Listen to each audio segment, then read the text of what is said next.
Good afternoon, I'm Dan Johnson of Johnson's Towing, and today in our episode of Hooker on the Street, we're going to be talking about following distances. So what we have here today is a coned off course where it is a complete distance of 90 feet.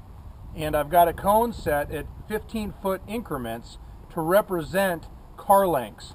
Now what I did is I went and measured some small four-door sedans, a Subaru, a Honda, and an Acura, and the average of those three cars is about 15.5 feet in length.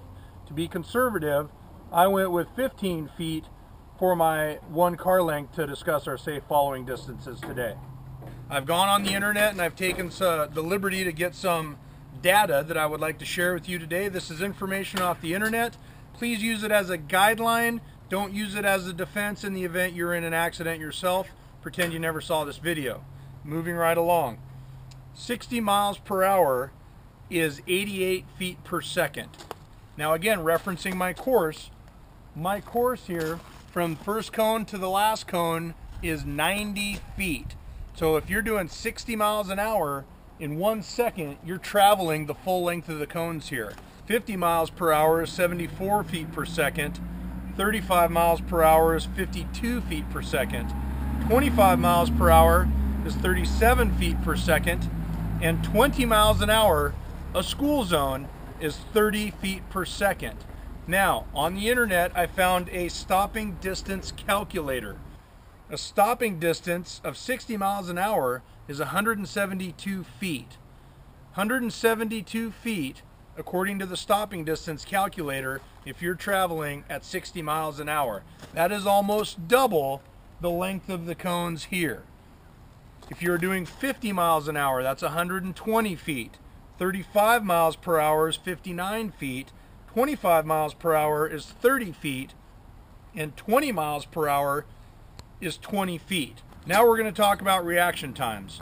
The standard reaction time in the human brain is 1.5 seconds.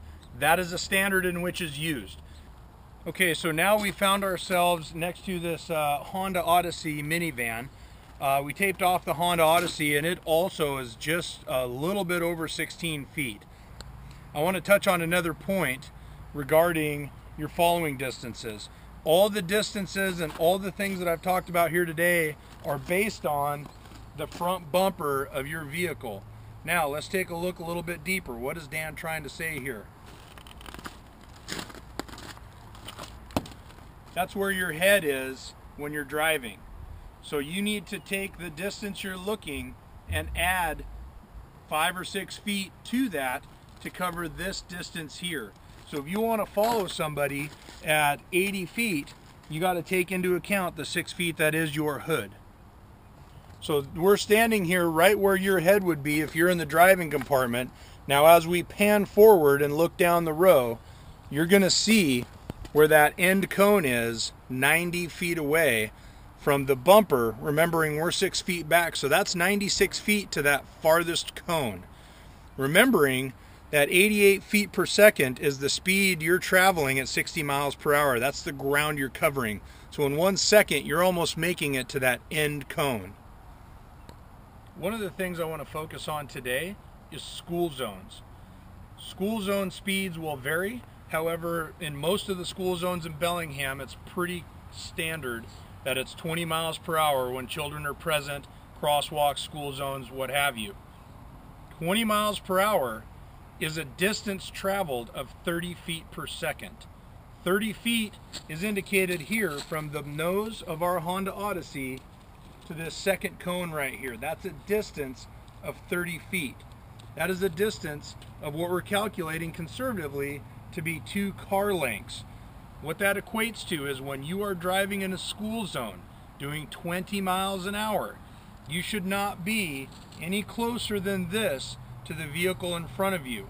Your reaction time is going to be based on a standard 1.5 seconds to react.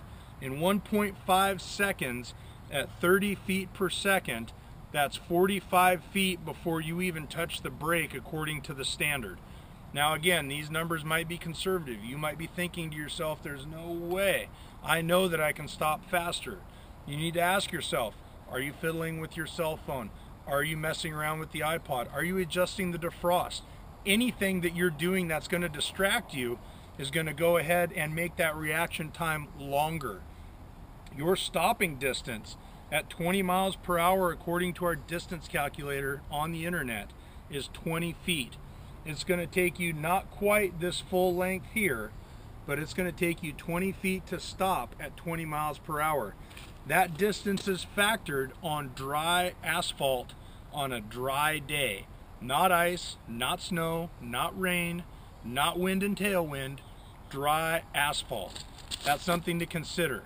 The next time you're driving through a school zone at 20 miles per hour and you're 6 feet off the bumper of the vehicle in front of you, and I'm sure it's unintentionally, people are starting to creep closer and closer to each other. That's why I take the time to do this video.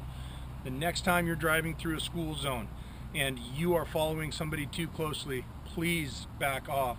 Give the safe following distance. A child is more likely to dart out in that school zone than anywhere else because that's where children are. That's why they slow you down.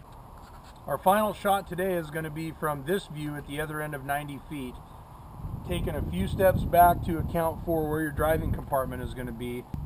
When you're driving down the interstate, technically that is the distance you should be leaving between you and the vehicle in front of you if you're doing 60 miles an hour. I understand that it's a rarity to see that kind of space on the interstate. People are darting in and out, people are jumping in front of you, and everything else. This is something to be used as a guide when you're driving to help make you a safer operator on the road, so that when you look and you go, wow, I'm a little close to that car, oh, that's right, I should be a little bit farther back. Maybe that will prevent an accident when somebody in front of you makes a panic stop because a dog runs out in front of them, a child, what have you. These are just things to consider when you're out there driving.